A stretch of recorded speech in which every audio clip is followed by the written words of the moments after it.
దేవుని నామములో శుభములు. దేవుడు మనకి ఆరాధించడానికి ఎంతో కృప చూపించాడు. దాన్ని బట్టి దేవునికి వందనాలు. ఈ సమయంలో కొద్దిసేపు మనము వాక్యం చూసుకొని ఆ వాక్య ప్రకారంగా మనము పనిలో చేయాలి.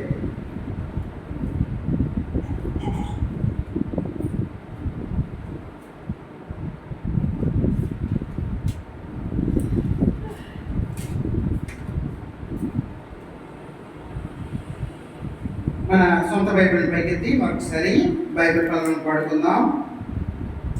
గ్రంథవర్ధనములన్నీ నావే, ప్రతి అధ్యాయము వచనము తన దివ్య ప్రేమ వర్ధనములు.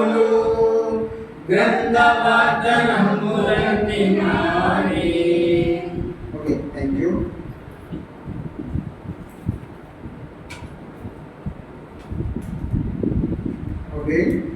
కీర్తనలు 84 కీర్తన 10వ వచనాన్ని అందరము కలిసి చదువుకుందాం. 84వ కీర్తన 10వ వచనాన్ని దయచేసి అందరూ తీయవలసిందిగా.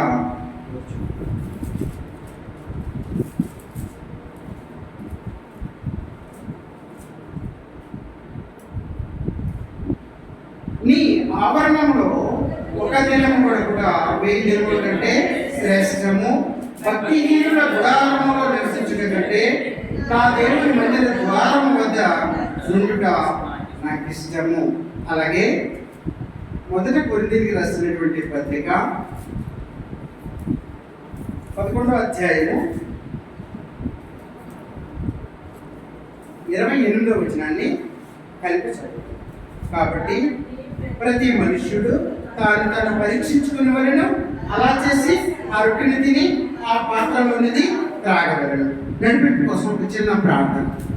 దేవా యేసయ్యానికి వందనాలు. గొప్ప దేవుడా, సర్వశక్తివంతుడా, వందనాలు దేవా. వల్ల వర్తమానంలో ప్రభా మీరు ఉండండి, ఆరాధనలో ఉండి మమ్మల్ని నడిపించి ఆత్మతో సత్యంతో హృదయంతో ఆరాధన చేయడానికి చూపించినటువంటి కృపను బట్టి ప్రభా వందనాలు. ఈ బలవర్తమానంలో ఏం మాట్లాడాలో నాకైతే తెలియదు ప్రభా. మీ పరిశుద్ధాత్మ ద్వారా ఏం మాట్లాడాలో మాట్లాడించండి దేవా. మీ జ్ఞానాన్ని దయచేయండి, మీ జ్ఞాపశక్తి దేవా. నాయన ఏం మాట్లాడాలో మీ పరిశుద్ధాత్మ ద్వారా మాట్లాడించి మీరు మా మధ్యలో నడిపించమని, మహిమాఘనత ప్రభావాలు మీకే చెందాలని యేసుక్రీస్తు శ్రేష్టమైన నామమున స్తుతించి ప్రార్థించి అడిగి వేడుకొచ్చున్నాం.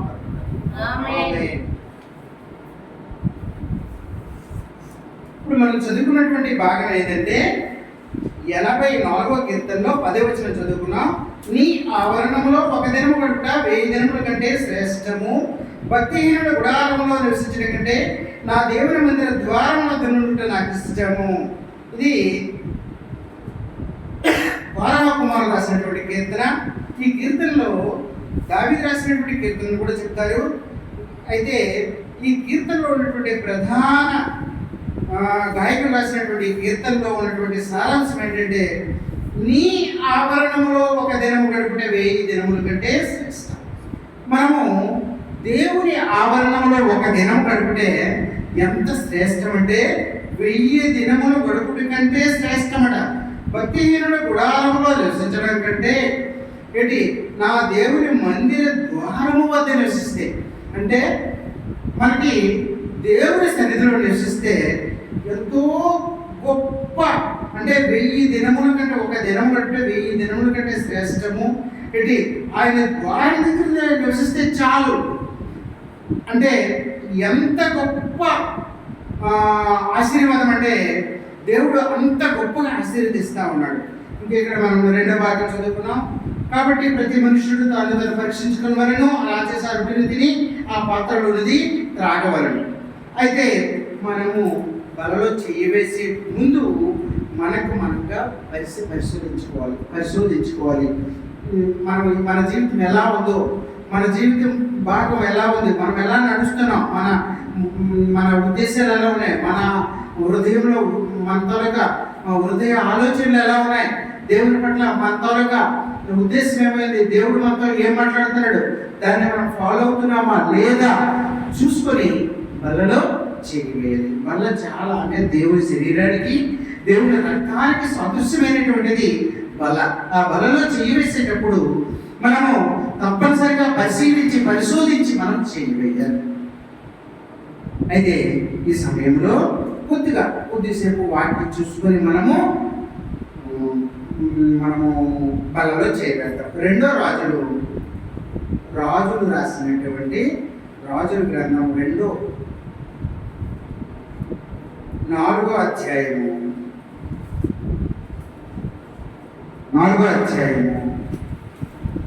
8 నుండి 17 వరకు చదువుకుందాం. నేను చదువుతాను, మీరు ఒకటి చదవండి. రెండో రాజులు గ్రంథములో 4వ అధ్యాయము 8వ వచనం నుండి 17వ వచనం వరకు నేను ఒకటి చదువుతాను, మీరు ఒకటి చదవండి. ఒక దినమందు ఎలీషా షూనేము పట్టణమునకు పోగా అచ్చట గనురాలైన ఒక స్త్రీ భోజనమునకు రమ్మని అతన్ని బలవంతము చేసిన కనుక అతడు ఆ మార్గమున వచ్చినప్పుడల్లా ఆమె ఇంట భోజనము చేసి వచ్చాను.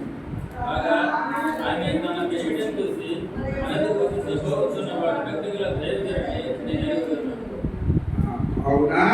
మనము అతనికి గోడ మీద ఒక చిన్న గదిని కట్టించి అందులో అతని కొరకు మంచము, బల్ల, పీట, దీపస్తంభము ఉంచుదాము.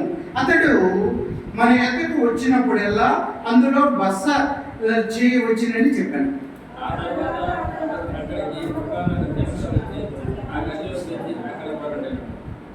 పిమ్మట అతడు తన దాసుడైన గేహాజీని పిలిచి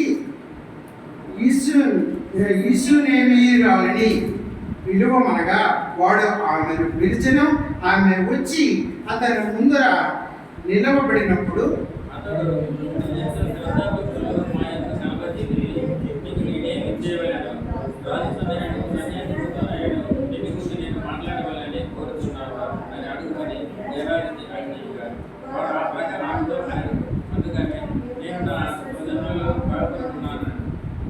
ఎలీషా ఆమె నేను కోరుచున్నదని వాణిని అడగగా గేహాజీ ఆమెకు కుమారుడు లేడు మరియు ఆమె పెనిమిటి ముసలివాడని అతనితో చెప్పాడు.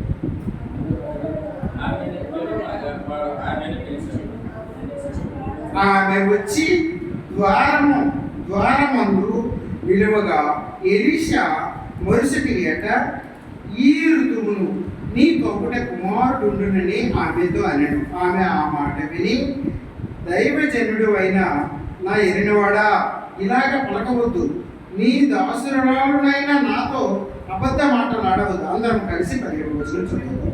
పిమ్మట ఆ స్త్రీ గర్భవతి అయి మరుసటి ఏట ఎలీషా తనతో చెప్పిన కాలమున కుమారుని కనెను. అయితే ఇక్కడ సిచ్యువేషన్ని మనం వినొచ్చు, చాలాసార్లు వినవచ్చు. సిచ్యువేషన్ ఏంటంటే మనం ఒకసారి అర్థం చేసుకున్నాం జరిగినటువంటి సిచ్యువేషన్ని. ఇక్కడ అంటే మనం చూసుకోవాలంటే పరిచర్య అనేది కామన్గా ప్రతి మందిరంలో చేస్తూ ఉంటాం, ప్రతి కుటుంబంలో కూడా చేస్తూ ఉంటాం. పరిచర్య చేసేటప్పుడు మన ఉద్దేశం ఏంటి? పరిచర్య ఎప్పుడు కూడా ప్రతిదీ పరిచర్యే.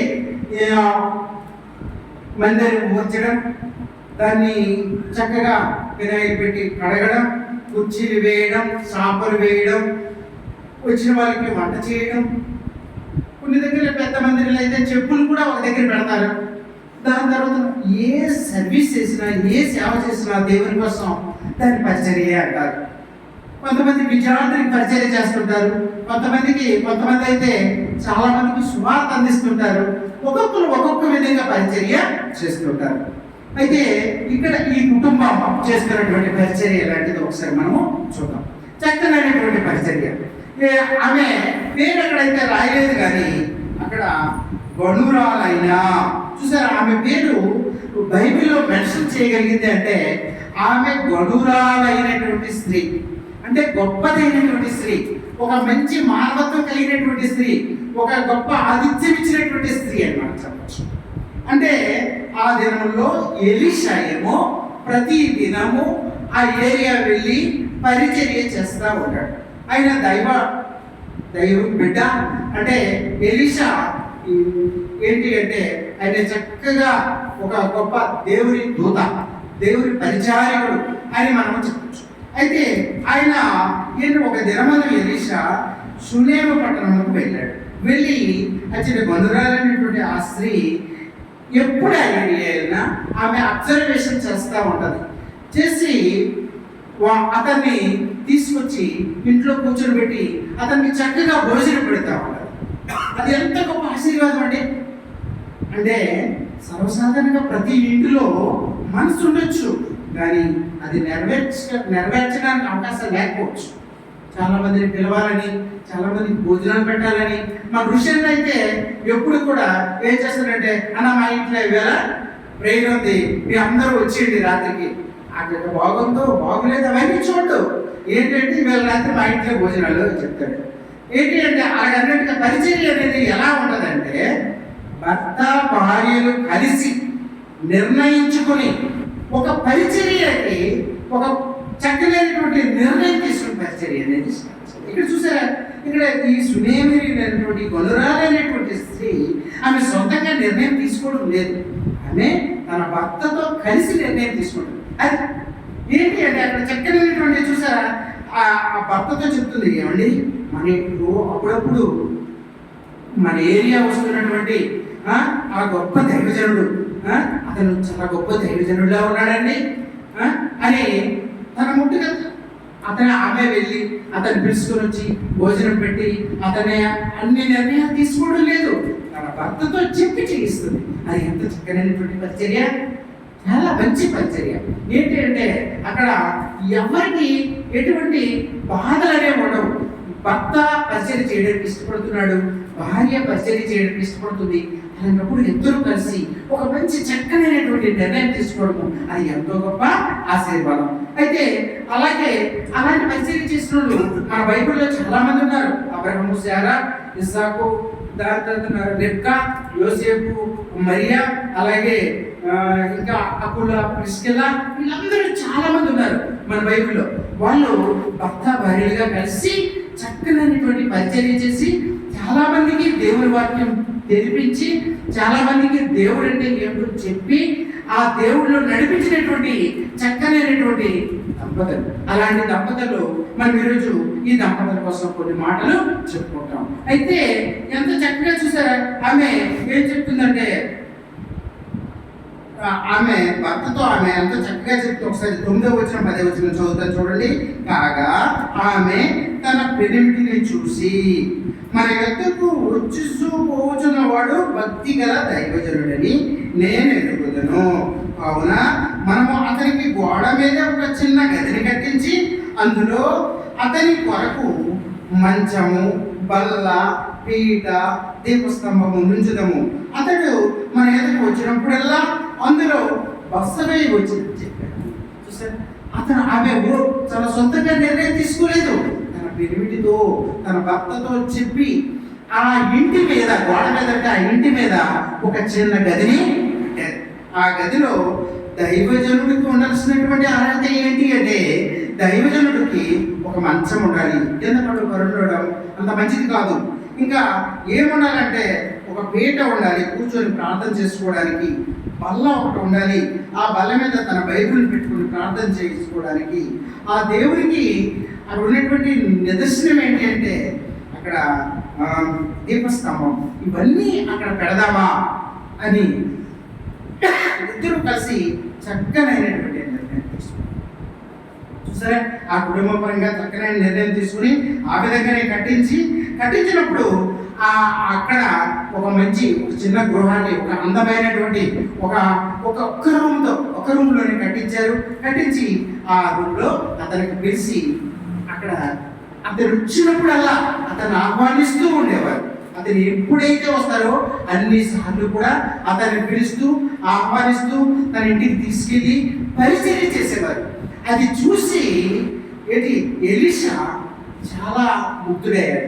చాలా వాళ్ళ మీద అంటే ఒక దైవ నన్ను ఎంతగా ఆదరిస్తున్నారా, అంటే ఒక దేవుణ్ణి ప్రేమించినట్టుగా నన్ను ఎంత ప్రేమిస్తున్నారా అని అతనిలో ఎంత గొప్ప ప్రేమ పుట్టింది చూసారా. అయితే మనం ఇక్కడ ఎలీషాని దేవునిగా చూసుకుంటే, యేసు ప్రభువుని చూసుకుంటే, మనము ఈ గొడవరాలు అనేటువంటి స్త్రీగా మనం చూసుకున్నప్పుడు, రెండోది మనం ప్రతి ఒక్కరిని కూడా, మన ఇంటికి వచ్చినటువంటి ప్రతి ఒక్కరిని కూడా మనము దేవుని దృష్టిలో పెట్టి మన వాళ్ళని ప్రేమిస్తూ ఉండాలి. ఆ ప్రేమ శాశ్వతమైన గొప్పది. ఆ ప్రేమ మామూలుగా అయితే రాదు.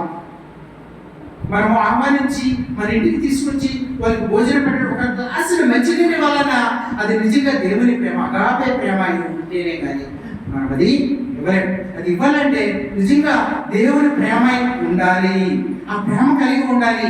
చూసారా, ఆమెకి ఆ ప్రేమ అంటే దేవుని మీద ఆధారపడినటువంటి కుటుంబానికి దేవుడు ఇచ్చినటువంటి ఆ గొప్ప గిఫ్ట్ అనమాట. ఎవరైనా కనిపిస్తే ఏదో ఇవ్వాలి, వాళ్ళకి ఇంటికి తీసుకొని రావాలి, ఇంటికి వచ్చిన వెంటనే కూర్చొని పెట్టి వాళ్ళకి సకల మర్యాద చేసి కూర్చొని పెట్టి, అయ్యా భోజనం చేసిండు, భోజనం టైం అయింది, తనకు ఉన్నా లేకపోయినా ఉన్న దాంట్లో కాస్త సర్దుకొని పెట్టి వాళ్ళకి పరిచయం చేయడం అనేది, ఆ పరిచయం అనేది నిజంగా అది గొప్ప గిఫ్ట్ అండి. ఆ గిఫ్ట్ అనేది అది దేవుడు ఇస్తే కానీ ఆమె చక్కనైనటువంటి ఆ గిఫ్ట్కి తగ్గట్టుగా మనం కూడా దేవుని ఇదే ప్రేమతో మనం దేవుడిని పూజించినప్పుడు, దేవుడిని ఆరాధించినప్పుడు, దేవుడిని ప్రార్థించినప్పుడు, దేవుడు ఎలీషా ఏ విధంగా అయితే ఆమెను విడిచిపెట్టలేదో దేవుడు కూడా మనల్ని విడిచిపెట్టాడు. చూసారా, ఆమె తాలూకు చేసినటువంటి ఆ పరిచర్యను ఎలీషా అబ్జర్వేషన్ చేస్తా వచ్చాడు. ఏంటి, నన్ను వచ్చిన వెంటనే నాకు ఎప్పుడు విడిచిపెట్టలేదే, అది ఎలాంటి పరిస్థితిలో ఉన్నా మనల్ని తీసుకొచ్చి ఇంట్లో కూర్చొని మనకు కావలసిన పరిచర్యలన్నీ చేస్తూ, మనకు కావలసినటువంటి అన్ని ఏర్పాట్లు చేస్తున్నటువంటి ఆ స్త్రీకి ఏమిటి అవసరమో గెహాజీకి చెప్పాడు, నువ్వు వెళ్ళి ఆమెను ఒకసారి పిలువు, ఒకసారి పిలిస్తే నేను మాట్లాడతానని. అలాగే గెహాజీ వెళ్ళి పిలిచాడు, చక్కగా పిలిచాడు. అమ్మ నీకు ఒకసారి అయ్యగారు రమ్మంటున్నారంటే ఆమె వచ్చి ఆమె నిలబడి ఆమె అడిగాడు, అమ్మ నీకేం కావాలో చెప్పు, నువ్వు నిజంగా మమ్మల్ని చాలా ప్రేమిస్తున్నావు, నువ్వు ఒక దేవుడిని ప్రేమించినట్టుగా ఎంత ప్రేమతో మమ్మల్ని నువ్వు ప్రేమిస్తున్నావే, ఇంత గొప్ప ప్రేమతో నీ నిజంగా నీ హృదయంలో దైవం ఉంది కాబట్టి, దేవుడు ఉన్నాడు కాబట్టి ఇంత చక్కగా మమ్మల్ని ప్రేమించగలుగుతున్నావే, అలాంటి నీకు ఏం కావాలో చెప్పు, ఈ రాజుగారితో మాట్లాడమంటావా, ఈ రాజు దగ్గర సైన్యం ఉంది, ఆ సైన్యంతో మాట్లాడమంటావా, నీ భర్తకు కానీ నీకు కానీ ఉద్యోగం వచ్చేటట్టు చేయాలా, లేకపోతే నీకేం కావాలో చెప్పమా నేను చేస్తానని వాళ్ళ హృదయంలో కనికరమని, నీవు నేను మన దేవుడైనటువంటి యేసయ్యకి హృదయపూర్వకంగా మనం రోజు ప్రతి దినము కూడా మనం ప్రార్థన చేసినప్పుడు, మనం ఆరాధించినప్పుడు, ప్రతిసారి దేవుడిని ఆరాధించినప్పుడు దేవుడు మనల్ని విడిచిపెట్టినటువంటి దేవుడైతే కాదు. దేవుడు మనల్ని ప్రేమించినటువంటి దేవుడు. నీకేం కావాలో అడుగుతాడు, నీకేం కావాలా నీ హృదయాన్ని పరిశోధిస్తాడు. నీ హృదయంలో నీవు ఏ బాధతో ఉన్నావో, నీవు ఎలాంటి కష్టాల్లో ఉన్నావో, నీవు ఎలాంటి ఇబ్బందుల్లో ఉన్నావో ప్రతిదీ చూసినటువంటి దేవుడు ఆ బాధను చూస్తాడు. అమ్మా నీకేం కావాలి చెప్పమ్మా అని చక్కగా ఆమెను పిలిచి అడిగినప్పుడు ఆమె హృదయ ఆలోచనలు, ఆమె హృదయంలో ఉన్నటువంటి తన హృదయంలో ఉన్నటువంటి ఆ బాధను అడిగి ఆమె చెప్పేసింది, అయ్యా నా భర్త వృద్ధుడు, నాకు పిల్లలు లేదు, నాకు కుమారుడు లేడు, నా ఇంట్లో కుమారుడు లేడు అని చెప్పినప్పుడు ఆమె దేవుని దగ్గరికి వచ్చి తన బాధ చెప్తున్నప్పుడే తన కష్టాలన్నీ కూడా తీరిపోయినట్టే. సరే, అక్కడ ఏంటంటే చక్కగా ఆ దేవుని సన్నిధిలో ఆమె హృదయంలో ఉన్నటువంటి తన బాధను, తన తాలూకా ఏమి కోరుకోవాలనుకుంటుందో, ఆమె ఏమి బాధల్లో ఉందో, ఆమెకి ఏమి అవసరం ఉందో, అవసరాలన్నీ కూడా అతనితో చెప్పడం జరిగింది. 14వ వచనం చూడండి. ఎలీషా ఆమె నేనేమి చేకూర్చున్నదని వారిని అడగగా గెహాజీ ఆమెకు కుమారుడు లేడు, మరియు ఆమె పెళ్లి ముసలివాడని అతనితో చెప్పాను. దేవుడు అద్భుతకరుడు, ఆశ్చర్యకరుడు, అద్భుతాలు చేసినటువంటి దేవుడు. ఎందుకంటే ఎంత గొప్ప దేవుడు అంటే, అబ్రహాంకి 100 సంవత్సరాలలో తనకి కుమారుడు ఇచ్చినటువంటి దేవుడు. ఇది ఏ పాటిది, వీరికి అంత వయసు అయితే కాదు, కానీ దేవుడు తలుసుకుంటే ఏదైనా ఇవ్వగలడు, ఎలాంటిదైనా ఇవ్వగలడు. కానీ ఆమె 16వ వచనం చూసినప్పుడు ఆమె వచ్చి ద్వారం ముందు నిలువగా ఎలీషా మరుచటి ఏట ఈ ఋతువున నీ కౌకుట కుమారుడునని ఆమె ద్వారము. ఎలీషా తన హృదయంలో పలికినటువంటి మాటని ఆమె దగ్గర చెప్తూ వచ్చాడు. మరొక సంవత్సరంలో ఇదే ఋతువులో నీకు ఒక బిడ్డ పుట్టబోతున్నాడమ్మా అని చక్కగా ఎలీషా చెప్పాడు. అయితే ఆ మాట ఆమె నమ్మలేదు. ఆమె నమ్మలేకపోతూ వచ్చింది. అయితే ఆమె ఎందుకు నమ్మలేకపోతూ వచ్చిందంటే వాళ్ళ వయసు అది ముసలి వాళ్ళు. ఆమె ముసలిది, ఇంకా భర్త బాగా ముసలై ఉన్నాడు. ఇంకా వాళ్ళకి బిడ్డలు పుట్టేటటువంటి ఛాన్స్ అయితే లేదు. కానీ ఇచ్చినటువంటి దేవుడు నమ్మదగిన వాడు, నీతిమంతుడు. ఆయన అడుగువాడి కంటే ఊహించేవాడి కంటే అధికం ఇవ్వగలడు. అలాంటి గొప్ప దేవుడిని కలిగి ఉన్నారు. ఆ విషయాన్ని ఆమె గ్రహించలేకపోతారు. అయితే ఆమె మనసులో ఉన్న మాట 16లో చెప్తూ వచ్చింది ఏంటంటే, దైవజనుడు అయిన నా ఏలినవాడా, ఇలాగా పలకవద్దు, నీ దాసురాలనైనా నాతో అబద్ధము మాటలు ఆడవద్దు. ఎందుకంటే మేమిద్దరం ముస్లిం వాళ్ళము. అయ్యా మీరు ఇలాంటి అబద్ధం మాట్లాడొద్దయ్యా అని చెప్పినప్పుడు వెంబడ ఆ స్త్రీ గర్భవతి అయ్యి మరుసటి ఏట ఎలీషా తనతో చెప్పిన కాలంలో ఒక కుమారుడిని కనిను. చూసారు, దేవుడు ఎంత గొప్ప దేవుడు అంటే అసాధ్యాన్ని సుసాధ్యంగా చేసినటువంటి దేవుడు. ఏది జరగదో అది జరిగేటట్టు చేసినటువంటి దేవుడు. అది జరగదు అని మనం అనుకుంటాం, కానీ అది దేవుడు అద్భుతాలు చేస్తాడు. అందుకు అదే విధంగా ఒక కుమారుని కూడా ఇచ్చినటువంటి దేవుడు. ఎంత చక్కనైనటువంటి పరిచర్య అండి నిజంగా. అలాంటి భర్త భార్యగా కలిసి ఒక మంచి నిర్ణయాలు తీసుకోవడం అనేది అది చాలా దగ్గర అది అరుదు. కానీ అలాంటి నిర్ణయం తీసుకుని ఏ నిర్ణయమైనా తన ఇంటి కుటుంబం అంతా కలిసి మెయిన్గా భర్త భార్యను కలిసి చక్కనైనటువంటి నిర్ణయం, మంచి నిర్ణయం తీసుకుని ఆ నిర్ణయం ప్రకారంగా వాళ్ళు సాగిస్తూ ఉంటే అది ఎంత గొప్ప విజయం అండి. అది గొప్ప విషయం. అది చక్కనైనటువంటి పరిచర్య వాళ్ళు చూస్తూ వచ్చారు. అలాగే అపోస్తుల కార్యము చూసుకుందాం. అపోస్తుల కార్యము 18వ అధ్యాయము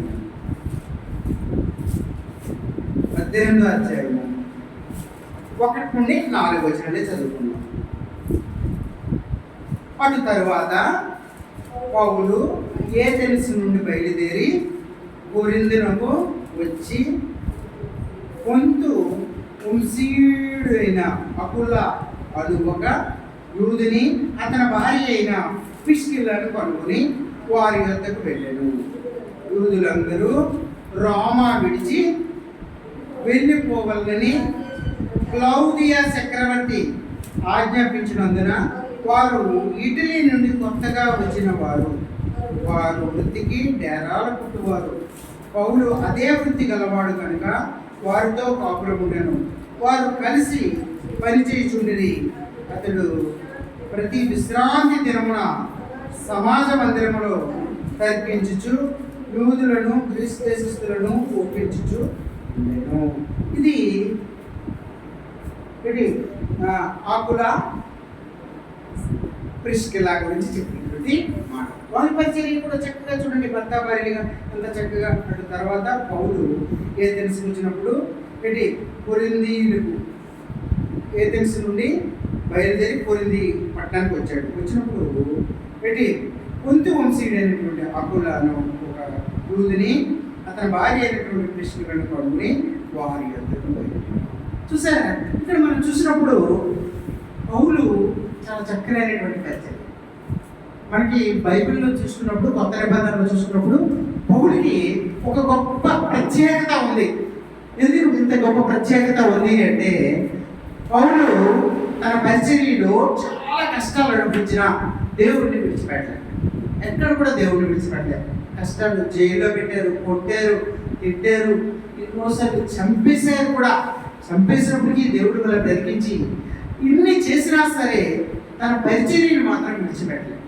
అయితే ఇక్కడ మనం చూసుకున్నప్పుడు ఈ పౌలు ఏథెన్స్ నుండి బయలుదేరి కొరింథీకి వచ్చినప్పుడు అక్కడ ఎవరైనా దేవుడు బిడ్డ అంటే ఒక క్రిస్టియన్ అయ్యుండి దేవుడు నమ్ముకున్న వాళ్ళు ఆ ప్రాంతానికి వచ్చారంటే ముందు అక్కడ దేవుడు నమ్ముకున్న ఎవరున్నారా అని ముందు చూస్తారు. అలాగే వీళ్ళు కూడా పౌలు కూడా అక్కడ వెదిగాడు, ఇక్కడ ఎవరైనా దేవుడిని నమ్ముకున్న వాళ్ళు ఉన్నారా, దేవుడిని ఎరిగిన వాళ్ళు ఉన్నారా, దేవుడి కోసం పరిచర్య చేసిన వాళ్ళు ఉన్నారా అని వెదిగాడు. వెతికినప్పుడు ఇక్కడ అకుల ప్రిస్కిలా వీళ్ళు తెలిసింది, వీళ్ళు ఉన్నారు అనే విషయం తెలిసినప్పుడు సరే ఏంటి అంటే ఈ భార్యాభర్తల దగ్గరికి వెళ్తే మనకి ఆతిథ్యం దొరుకుతుంది అనే ఆశ అతనిలో పుట్టింది. అయితే వాళ్ళు ఏంటి అంటే వాళ్ళు యూదులు, అతని భార్య ప్రిస్కిలను పనుకుని ఏంటి అకుల ప్రిస్కిలా వాళ్ళ ఇంటికి వెళ్ళాలని నిర్ణయించుకున్నాడు. వెళ్ళాడు, వెళ్ళి ఏంటి అయితే అప్పుడున్న పరిస్థితి ఎలాగంటే రోమాలో చాలా కష్టమైన పరిస్థితి ఉంది.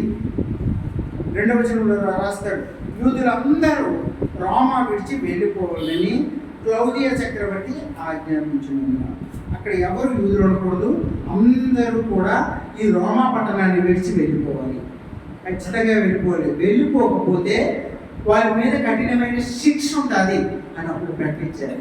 అలాంటి పరిస్థితిలో ఒక ఇది అక్కడికి వీళ్ళ దగ్గరికి అకుల ప్రిస్కిలా దగ్గరకు ఏంటి పౌలు వచ్చాడు. అంటే అక్కడ ఉన్న పరిస్థితి ఎలాగంటే వీళ్ళు ఉండడమే కష్టం, అయినా సరే అతన్ని కూడా తీసుకొని వచ్చి తన ఇంట్లో పెట్టుకొని పరిచర్య అనేది చేయాలి.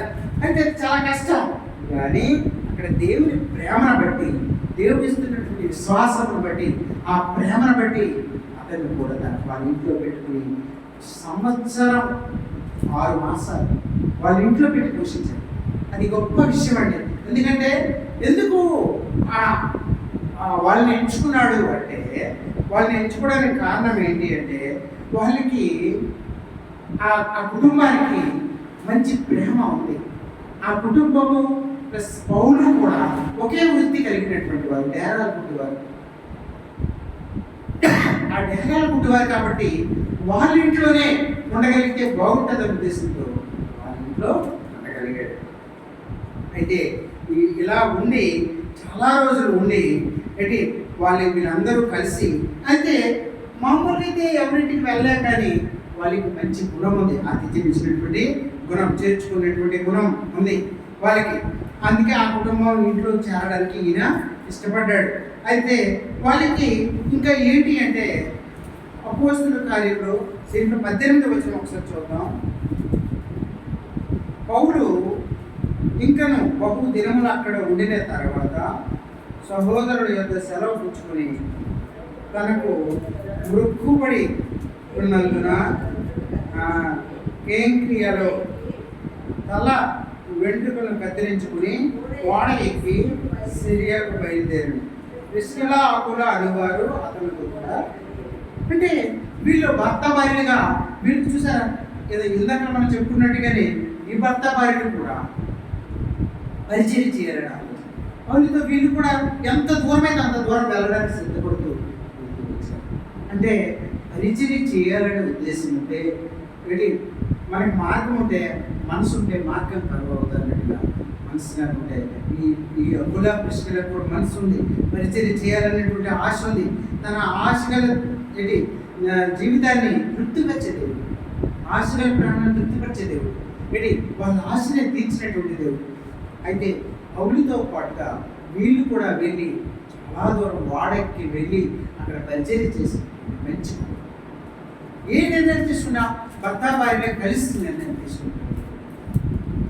మంచి చక్కనైనటువంటి మనం కూడా పరిచయం చేసేటప్పుడు భర్త భార్యగా మంచి నిర్ణయం తీసుకొని చక్కగా మాట్లాడుకొని దాంట్లో ఉన్నటువంటి లోపాలని, దాంట్లో ఉన్నటువంటి కష్టాన్ని, దాంట్లో ఉన్నటువంటివన్నీ ఎరిగి మనం పరిచయం చేసినప్పుడు ఆ పరిచయం సక్సెస్ అవ్వాలంటే తప్పదు. భర్త భార్యగా మనము దానిలో ఉన్నటువంటి లోటుపాటుల్ని ఒక కుటుంబంగా కూర్చొని దాంట్లో అన్ని కష్టాలు మనం చక్కగా మాట్లాడుకున్నప్పుడు దాంట్లో ఉన్నటువంటి విషయాలన్నీ కూడా మనకి అందుకే మనము దేవుని మీద ఆధారపడాలి. మనం దేవుని మీద ఆధారపడితే కానీ ఇక్కడ చూసారా మన సొంత నిర్ణయాలు అనేవి ఎప్పుడు కూడా తీసుకోకూడదు. మనం పరిచయం చేయాలన్నా ఏం చేయాలన్నా దేవుని మీద ఆధారపడుతూ చేయాలి. సామెతలు ఒకసారి సామెతలు తీయండి. సామెతలు 3వ అధ్యాయము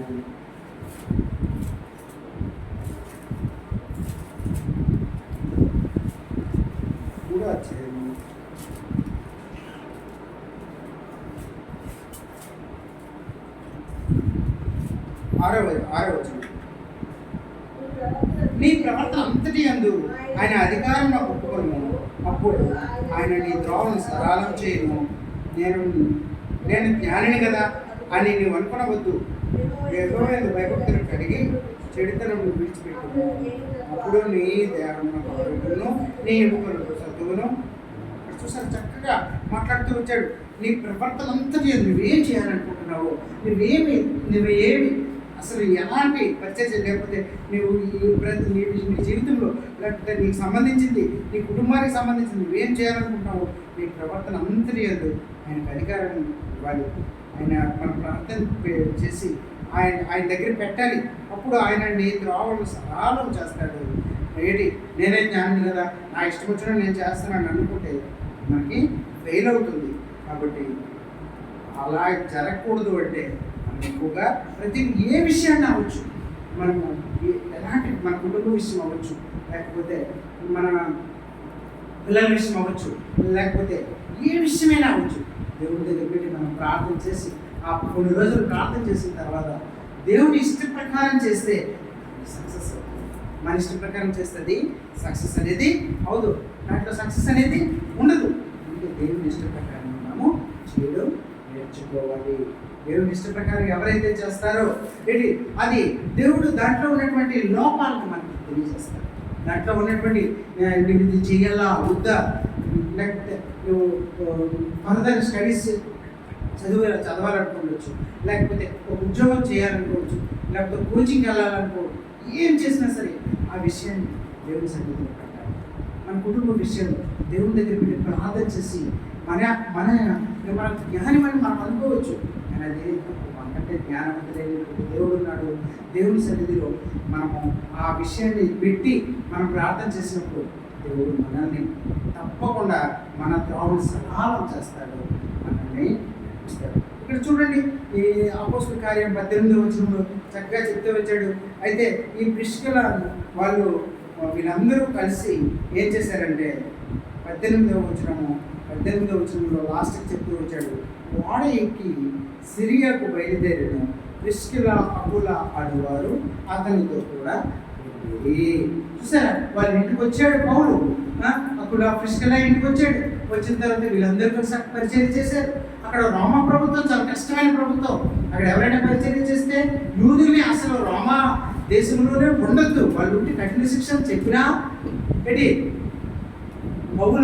పౌలైతే డైరింగ్ స్టాప్ వేశాడు. కానీ అక్కడ లోకల్లో ఉన్నటువంటి అకుల ప్రిస్కిల డైరింగ్ స్టాప్ వేయగలరా? వేయలేదు. కానీ అక్కడ దేవుని మీద ఆధారపడినటువంటి కుటుంబం, ఏమైనా దేవుడు చూసుకుంటాడులే అని విశ్వాసంతో ఉన్నటువంటి కుటుంబం, ఆ నమ్మకంతో ఉన్నటువంటి కుటుంబం. కాబట్టి దేవుని మీద ఆధారపడుతూ వచ్చి అక్కడ పరిచర్య చేశారు. అక్కడ పరిచర్య చేసిన తర్వాత అక్కడి నుండి మళ్ళీ బయలుదేరి పౌలు మళ్ళీ వేరే ప్రాంతానికి వెళ్ళినప్పుడు పౌలుతో పాటుగా ఈ అకుల ప్రిస్కిల కూడా పరిచర్య చేయడానికి వెళుతూ వచ్చారు. చూసారా ఎంత చక్కనైనటువంటి కుటుంబం, అంటే కుటుంబం పరంగా చేసినటువంటి పరిచర్య ఎంత అద్భుతంగా ఉంటుందంటే వాళ్ళిద్దరూ కలిసి చక్కనైనటువంటి మంచి నిర్ణయం తీసుకొని ఆ పరిచర్య అనేది చేస్తా వచ్చారు. వాళ్ళకి ఆ ఉన్నటువంటి ఆ గుణమును బట్టి నిజంగా దేవుడికి మనము అంచం చెప్పాలి, దేవుడికి వందనాలు చెప్పాలి. ఎందుకంటే వాళ్ళకి ఆతిథ్యం ఒక రోజు కాదు, 2 రోజులు కాదు, ఎంత తెలిసినోళ్ళైనా ఎంత దగ్గర చుట్టాలైనా సంవత్సరం 6 మాసాలు వాళ్ళకి ఆతిథ్యం ఇవ్వడం అనేది చాలా కష్టం. కానీ పౌలుకి ఈ అకుల ప్రిస్కిల సంవత్సరం 6 మాసాలు వాళ్ళకి 18 నెలలు ఇంచుమించు వాళ్ళకి ఆతిథ్యం ఇస్తూ వాళ్ళ దగ్గరే ఉంచుకుని వీళ్ళందరూ ఏంటి పగలంతా డేరాలు పుడుతూ అప్పుడప్పుడు డేరాలు పుడుతూ మిగతా టైంలో దేవుడి పరిచర్య చేస్తూ వచ్చారు. అయితే వాళ్ళకు ఉన్నటువంటి మంచి గుణం ఏంటంటే కలిసి పనిచేసింది. ఇది వాళ్ళు ఇంకా ఏంటి అంటే ఈ 18వ వచనంలో చూడండి, 3వ వచనము, వారు వృత్తికి డేరాలు పుట్టేవారు, పౌలు అదే వృత్తి గలవాడు కనుక వారితో కాపురం ఉండెను, వారు కలిసి పనిచేస్తుండేది. చూసారా, మరి కలిసి పనిచేసే మంచి మనకు కూడా అది రావాలి. ఏదైనా సరే, ఏ కష్టం వచ్చినా సుఖం వచ్చినా ఏదొచ్చినా లేకపోతే ఏది చేయాలన్నా కలిసి మెలిసి చేసే మంచి అనేది. అయితే ఇక్కడ పౌలు అప్పుల ప్రశ్నల వీళ్ళందరూ కలిసిమెలిసి పని అలాగా కలిసిమెలిసి పనిచేస్తూ ఉంటే వాళ్ళకి ఎటువంటి బాధలు కానీ కష్టాలు కానీ అనిపించవు. ఏ కష్టం వచ్చినా అందరూ అనుభవిస్తారు, అందరూ ఆ కష్టాన్ని అనుభవిస్తారు. ఇక్కడ వీళ్ళు కలిసి పనిచేసినటువంటి ఒక మంచి గుణం, కలిసి సహవాసం. అందుకే మనకి అపోస్తల కార్యంలో ఇప్పుడు ఇది వెరీ ఇంపార్టెంట్. ఎందుకు అంటే ఇది మనము ప్రతి ఒక్క క్రైస్తవుడు చేయాల్సినటువంటి మాట. ఏమిటి అంటే 2వ అధ్యాయము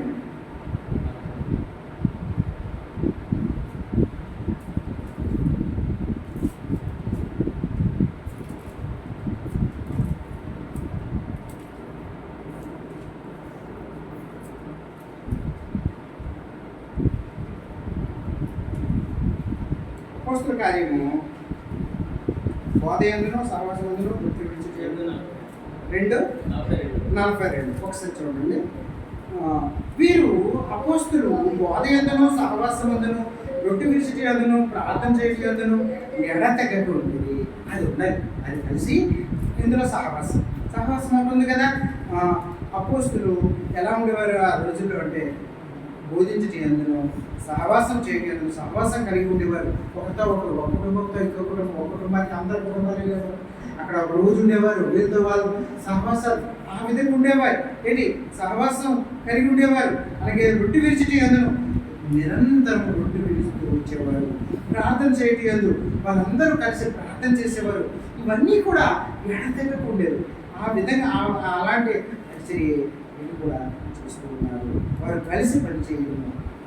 ఇంకా 4వ వచనం ఒకసారి చూసుకున్న 18వ అధ్యాయము, అతడు ప్రతి విశ్రాంతి దినమున సమాజ మందిరంలో తర్కించుచు యూదులను గ్రీసు దేశస్తులను ఒప్పించుచు వాళ్ళు చూసారా ఎలాంటి పరిచర్య చేస్తూ వచ్చారు.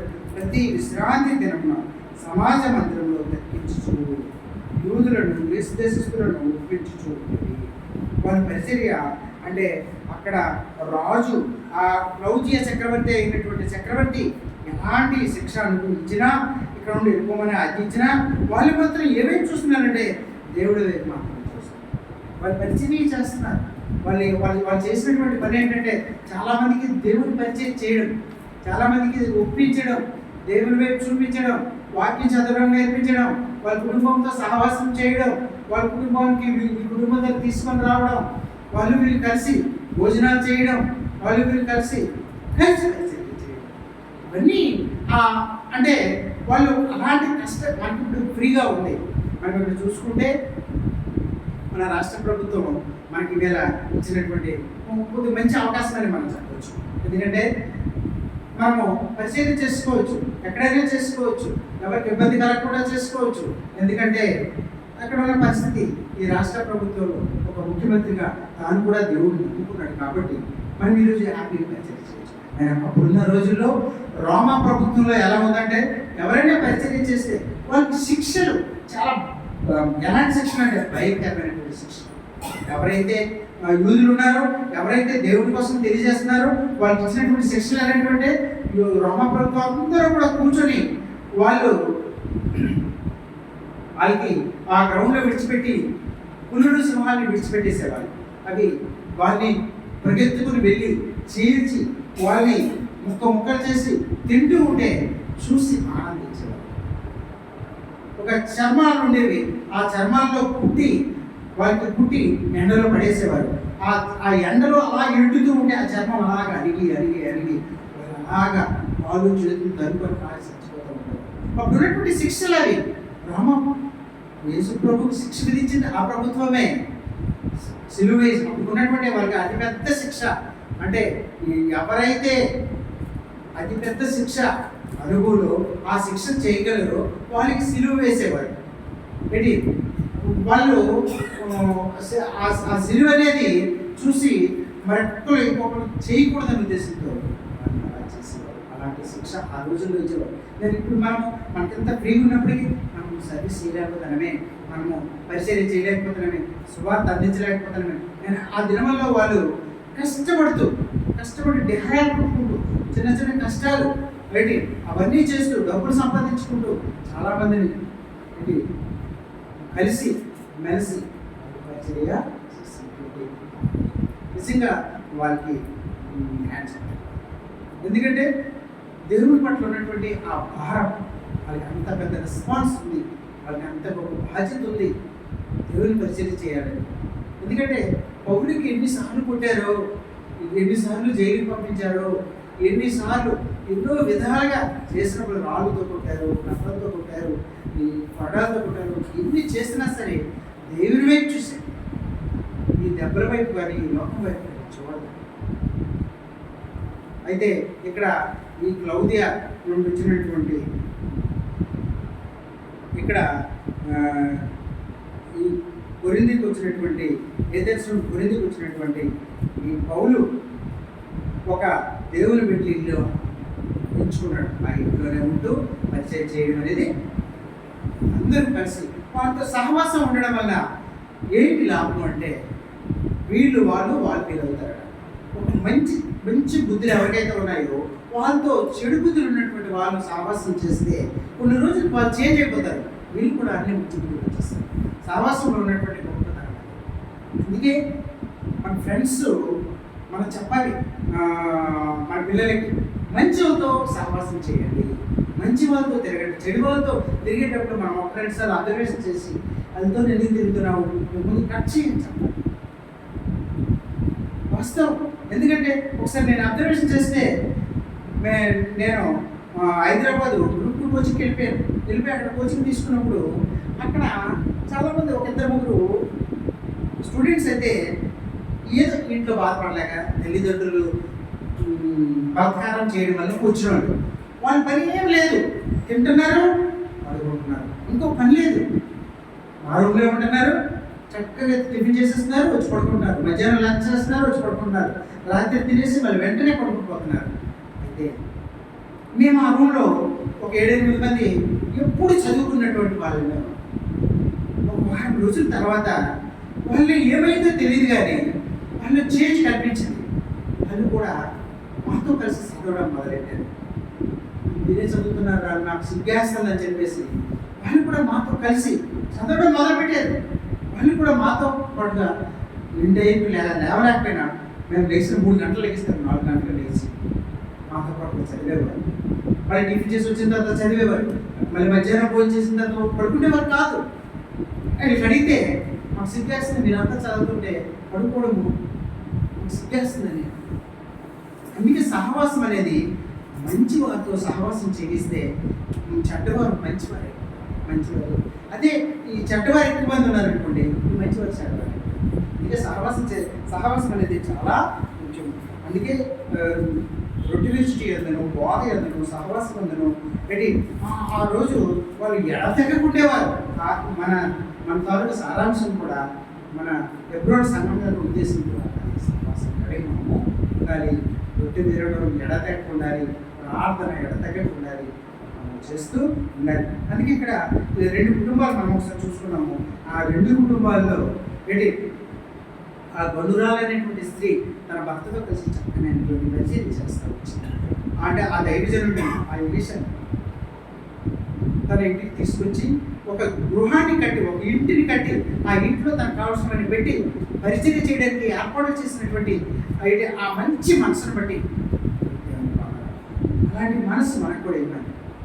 ఇక్కడ అతుల ప్రశ్నలా కూడా ఓ డెవలప్మెంట్ ఆ పౌలు ఎవరో తెలియదు, కానీ ఆ పౌల్ని తన ఇంటిని చేర్చుకొని తన ఇంట్లోనే ఉంచుకొని సంవత్సరం 6 మాసాల పాటు అందరూ కలిసి పరిచయం చేసినటువంటి ఆ కుటుంబాన్ని బట్టి నిజంగా మంచి చక్కనైనటువంటి కుటుంబం. ఆ కుటుంబానికి ఆతిథ్యం ఇచ్చినటువంటి మంచి గొప్ప గుణం ఉంది.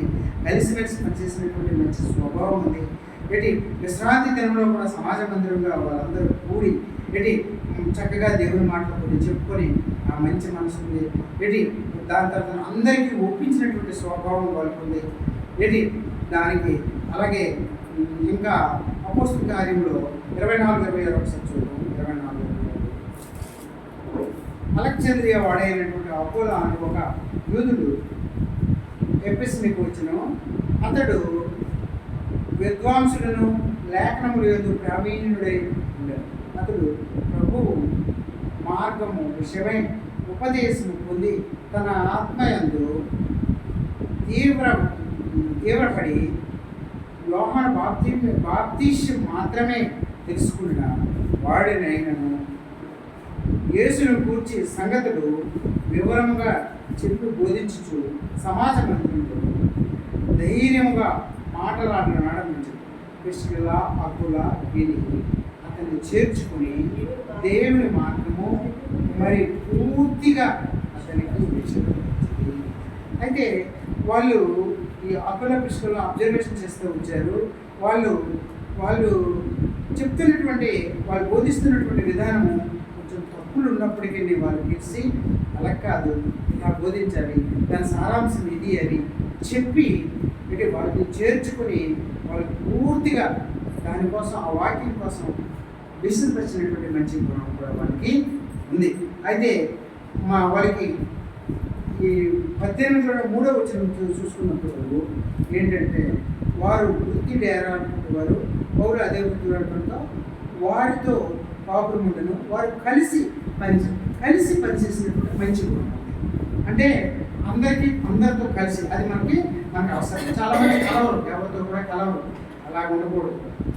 కలిసి పనిచేస్తే అది చాలా ఈజీ, చాలా చక్కగా జరుగుతుంది. అయితే నా ఉద్దేశం ఏంటి అంటే పరిశీలన చేసినప్పుడు భర్త భార్యగా చేయడమే కాకుండా ఈ లక్షణాలన్నీ కూడా ఆతిథ్యం ఇచ్చినటువంటి ఒక మంచి గుణం ఉండాలి. ఈ 2 ఫ్యామిలీస్కి అది ఉంది. అలాగే చేర్చుకున్నటువంటి గుణం ఉంది. ఎవరైనా దైవజనులు వచ్చినప్పుడు చేర్చుకొని తన ఇంట్లో పెట్టి వాళ్ళకి ఆతిథ్యం ఇచ్చినటువంటి మంచి గుణం, అలాంటి గుణం కలిసి ఉండాలి.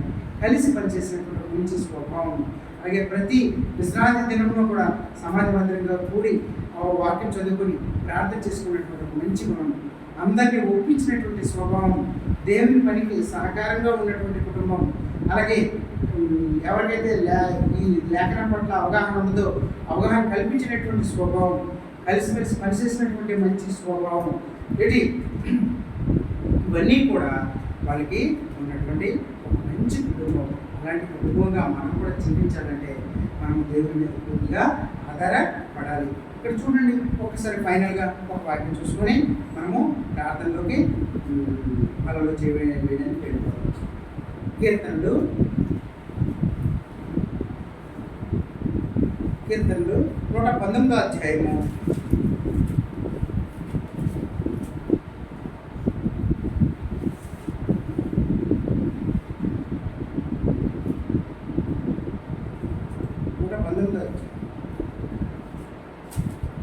33వ వచనం.